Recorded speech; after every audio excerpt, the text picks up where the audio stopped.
चूड़ियां पहनना मतलब सरेंडर कर देना। Okay, now hear me out.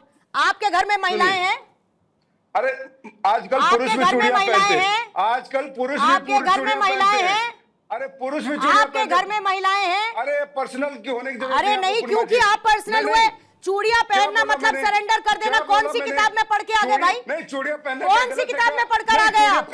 जो चूड़ियां पहनता है वो सरेंडर करता है क्या? आपके घर की महिलाएं चूड़ियां पहनती है तो सरेंडर कर देती है क्या? कौन सी किताब? कौन सरेंडर करता है बताइए जरा मुझे। चूड़ियां पहनने का मतलब सरेंडर करना कैसे? तो चूड़ियों पहनना कौन सी किताब में लिखा है? मैं पूछ रही हूँ, चूड़ियां पहनना मतलब सरेंडर करना कैसे? चूड़ियां महिलाओं की सम्मान की बात है। तो फिर सरेंडर करना कैसे हुआ? तो अरे चिल्ला क्यों रहे हो भाई? चिल्ला आप क्या कर रहे हैं? आप क्या कर रहे हैं? ये बताइए, सवाल पूछिए कायदे से। पूछ लिया, आप कायदे से जवाब दीजिए, कायदे की बात करिए। चूड़ियां पहनना मतलब सरेंडर कर देना नहीं होता है ना साहब। आप इतना पहले जरा सुनिए मेरी बात, सुनिए मेरी बात। थोड़ा सा दिमाग को बड़ा करिए दीपक झा जी, थोड़ा सा दिमाग को बड़ा करिए। चूड़ियां पहनने का मतलब सरेंडर करना नहीं होता। That's all. चूड़ियां पहनना सरेंडर करना नहीं होता। इसमें बीजेपी का कोई लेना देना नहीं, इसमें समाजवादी पार्टी का कोई लेना देना नहीं, इसमें कांग्रेस का कोई लेना देना नहीं। सीधी सीधी सी बात है, चूड़ियां पहनने का मतलब सरेंडर करना नहीं होता है। बस इस बात पर मुझे ऑब्जेक्शन है। अगर आपको इस पर अनवरत बहस करनी है तो करते जाइए, लेकिन चूड़ियां पहनने का मतलब सरेंडर करना नहीं होता, नहीं होता, नहीं होता। क्लियरली नजर आता है कि सोची समझी रणनीति है, स्ट्रैटेजिक चल रहा है सब कुछ। फिर उसके बाद कहने वाले कह देते नहीं, हमें तो कोई चुनावी फायदा नहीं चाहिए, हम तो कोई इमेज पोर्ट्रे करने की कोशिश नहीं कर रहे। अगर नहीं है और ये सिर्फ श्रद्धा है तो चुनावी साल में क्यों? पूर्णिमा जी, आज दीपक जिस तरीके का बात कर रहे थे, संत सनातन और नारी के विषय में जो इनका चेहरा आया वो अचानक एक्सपोज हो गया। जिस तरीके से इनकी मानसिकता जो रही है, ये आज सनातन की चिंता करते हुए नजर आ रहे हैं। इनके सर्वश्रेष्ठ नेता ने ही कहा था कि हिंदू हिंसक होते हैं, ये सबने देखा है। दीपक जी आपकी आवाज नहीं आ रही है, बस बता रही हूँ आपको। हाँ, आज डिबेट का विषय ये नहीं है। आज डिबेट का विषय है कि जो मुक्तेश्वरानंद जी हैं उसको मारेंगे, और बात जब कोई करेगा विपक्षी नेता तो उसको कहेंगे कि चुनावी मुद्दा है। कोई चुनावी मुद्दा नहीं है, इसका कोई चुनाव से वास्ता नहीं है। सीधी सीधी बात है कि नारी का सम्मान नहीं करते हैं, लेकिन नारी का सम्मान नहीं है। व्यापारी जो भाजपा के नेता है और गौ हत्या और बीफ मांस के सबसे बड़े एक्सपोर्टर है, उसके बाद जवाब करते हैं इसके लिए। दीपक जी सुन लीजिए, इसलिए जवाब दे दीजिए। इसमें गलत बयानबाजी नहीं करेंगे, चाहे कोई भी हो, भाजपा का प्रवक्ता हो चाहे कोई भी हो, यहाँ गलत बयानबाजी नहीं।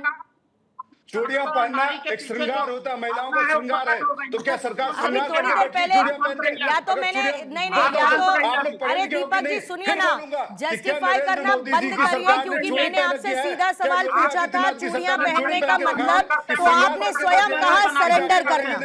किसी ने आपके मुंह में शब्दों को नहीं डाला, आपने स्वयं कहा सरेंडर करना।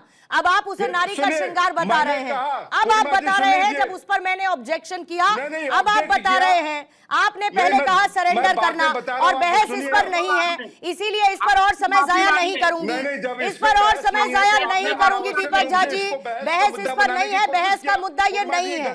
लेकिन अगर कोई भी ऑब्जेक्शनल बात कही जाएगी तो उस पर रोका जाएगा, उस पर टोका जाएगा। आप दीपक जी रुक जाइए, रंजन जी को अपनी बात पूरी करने दीजिए। मतलब होता है कि रंजन जी बोलिएगा। सत्ता में आके लोगों को काम रंजन जी का ऑडियो आप रखेंगे, दीपक जी का थोड़ी देर के लिए डाउन करेंगे। बोलिए रंजन जी। मुझे देखिए, जिस तरीके से शंकराचार्य पर भी विवाद है, शंकराचार्य में जहां तक मुझे पता है, एक तो डांडी सन्यासी होना चाहिए। दंडी सन्यासी का मतलब जो हाथ में डंडा लिया हो। दूसरा महाज्ञानी होना चाहिए जो वेद पुराण और उपनिषद के ज्ञानी हो। तीसरा उसको तीनों पीठ से मान्यता प्राप्त हो। तो मुझे लगता है 22 सितंबर 2017 को इलाहाबाद हाई कोर्ट ने जो इनके जो ज्योति मठ है, ज्योति मठ के उस समय के तत्कालीन जो पीठाधीश्वर थे, जो स्वरूपानंद जी और वासुकानंद जी, दोनों को के शंकराचार्य के दावा पर उन्होंने खारिज कर दिया था माननीय न्यायालय ने। मुझे लगता है कि उसी पृष्ठभूमि से अब मुक्तेश्वरानंद जी अब उठ के आए हैं। तो मुझे नहीं लगता कि कानून इनके पक्ष में है कि भाई वो शंकराचार्य हैं। दूसरी तरफ ये देखा जाए कि आदरणीय योगी जी को करना है रंजन जी, वो हमको आपको वैसे भी नहीं तय करना है कि वो शंकराचार्य हैं या नहीं है। इस पर हमको थोड़ी फैसला लेना है।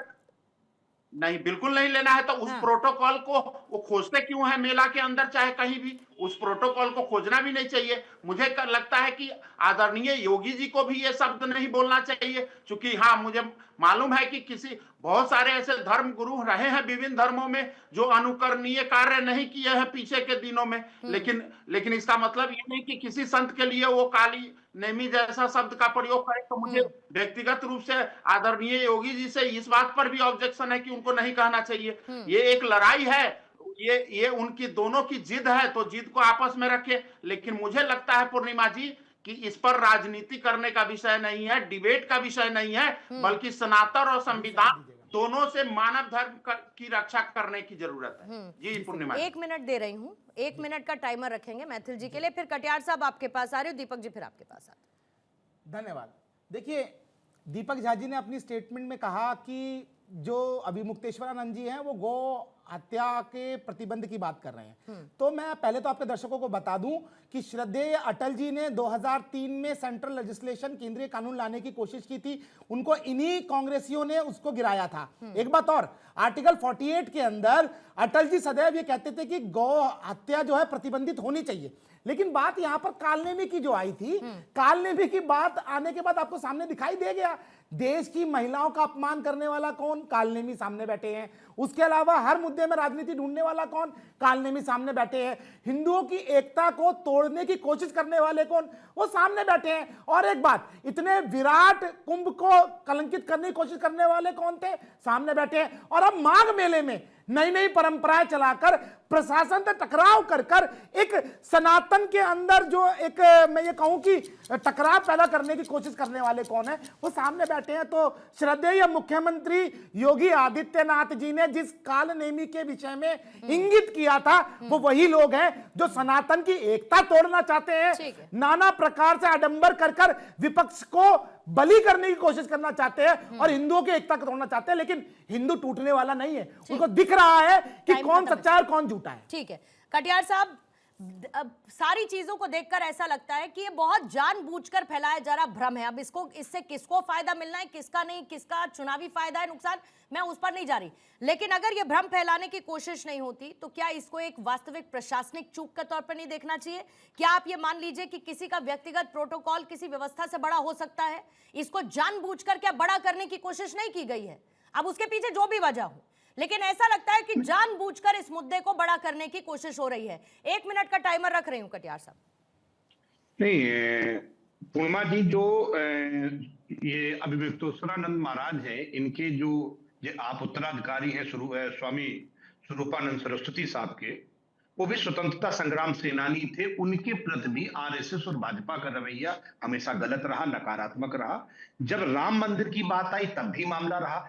ओवरऑल पूर्णिमा जी एक सीधी सी बात है, जो भी धार्मिक संस्थान अब भाजपा के दरवाजे पे जाके नतमस्तक होके उनके अनुसार धर्म की व्याख्या नहीं करेगा, भारतीय जनता पार्टी उन्हें डिफेम करेगी, उन्हें मजबूर करेगी, उन्हें लाचार करेगी।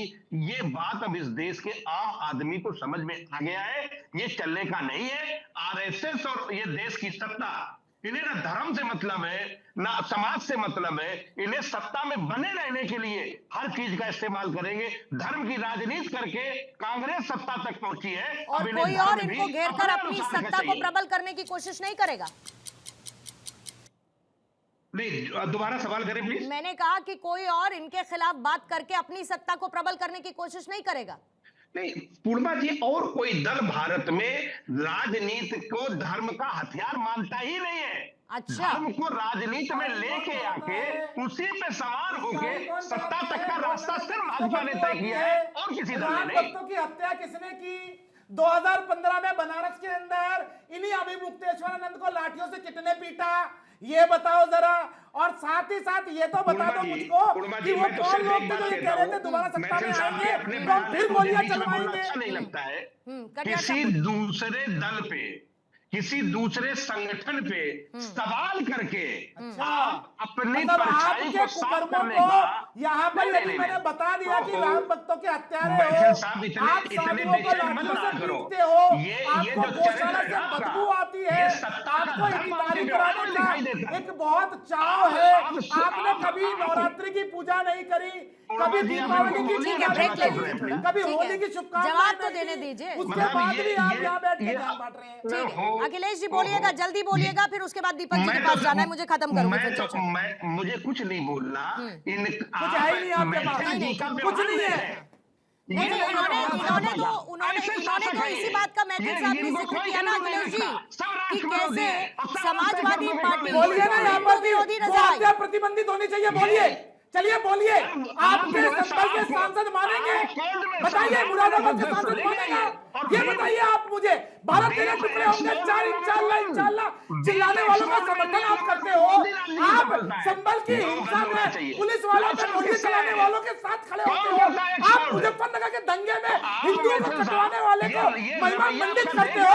यहाँ बैठ के ज्ञान बांट रहे हो। हिंदुओं को मुआवजा देने के नाम पर आपने जो है मना किया, तब हाईकोर्ट ने आपको फटकार लगाई। ये बैठ के ज्ञान बांट रहे हो। आज छदम हिंदू बन गए, आप मारीच बन गए, आप यहाँ बैठकर दिखावटी हिंदू बन गए क्योंकि चुनाव आ रहा है। जवाब दिया आपको। ठीक है, हाँ। ठीक है। अयोध्या में जवाब नहीं, मिला है लेकिन आपको, अयोध्या कटियार में। साहब,